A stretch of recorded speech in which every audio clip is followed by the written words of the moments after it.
A few days ago, there was a widespread disruption to the power and water supply in Paraguay. The power went out for a number of hours, the water less so, but it definitely was interrupted also. I don't know exactly how long it was, and I think depending on where you were, it was worse than other places.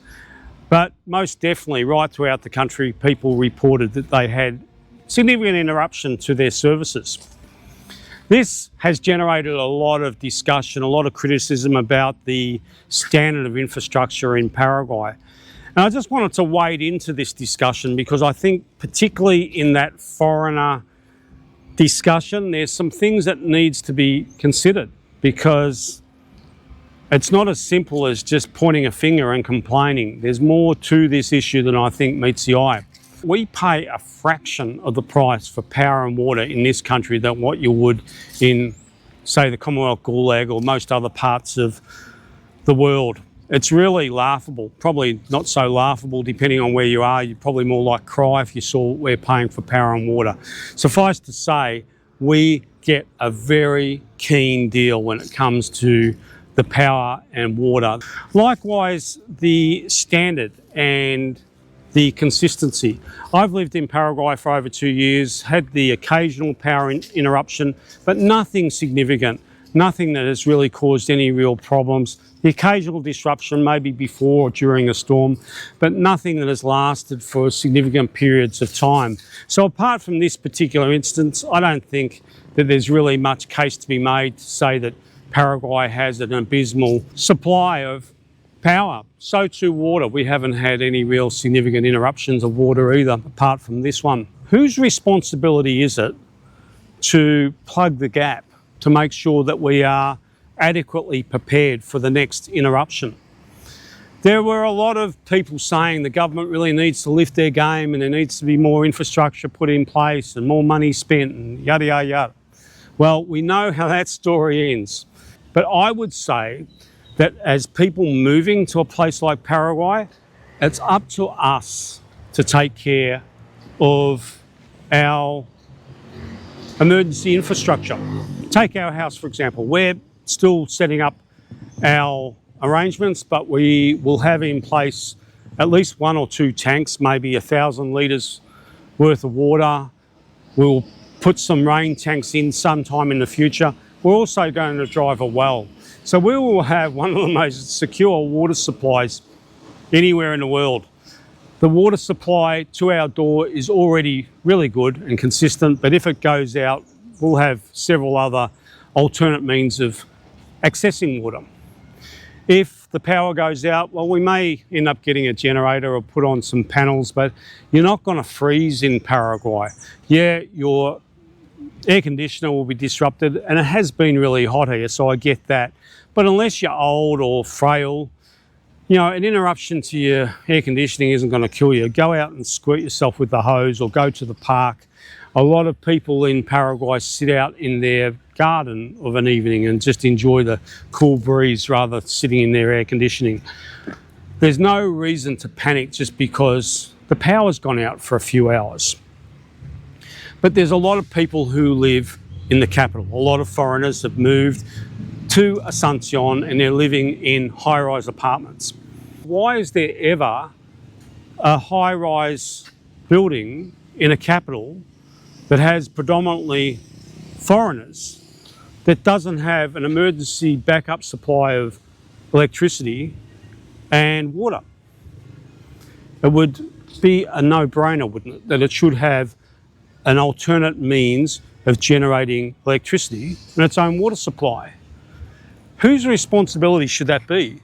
Because I saw a lot of comments along the lines that the government needs to sort its house. I would say that we need to make sure that we've got reasonable precautions in place.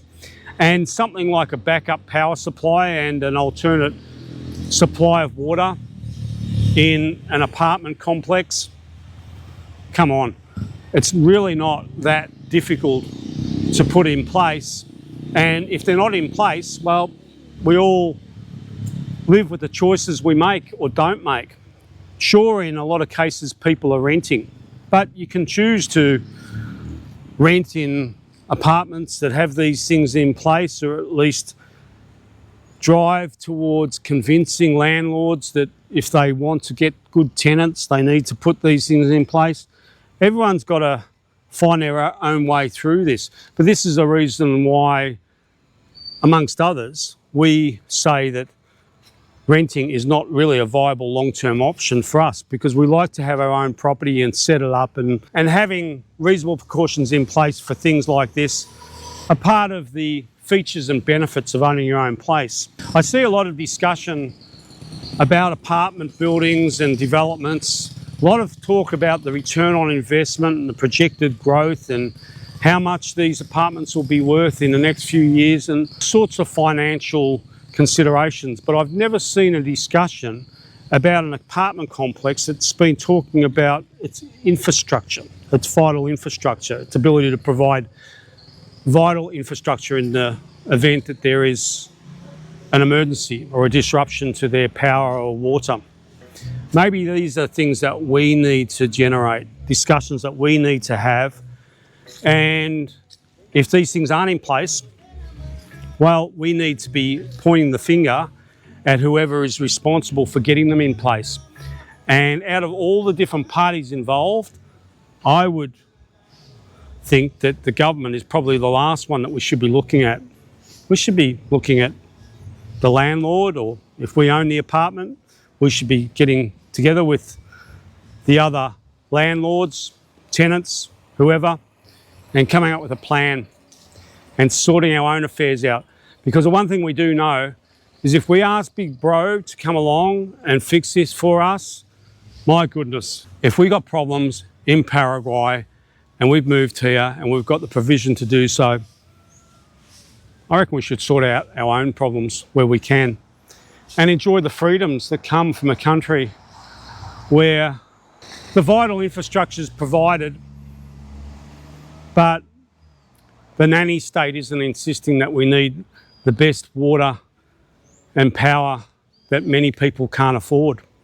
And just one final thing on the water. Another great feature that I enjoy about Paraguay is we have a local water supply here. It comes from a well that's situated in the town. We know who operates it, and we know that there aren't people sneaking around adding all sorts of things to it that they have no right to be doing. So there are advantages to be had to be living in a country where the infrastructure isn't lorded over by crazy people who have got all sorts of strange ideas about what's best for you and really don't care about what you think. At least here, you know, everything's pretty simple, and hopefully long may that continue. So that's just my thoughts about vital infrastructure and the part that we as foreigners can play. Hey, everyone's got an opinion, and I'd be interested to hear what yours is. So make your thoughts known in the comments below. And until next time, take care. Ciao. Smoke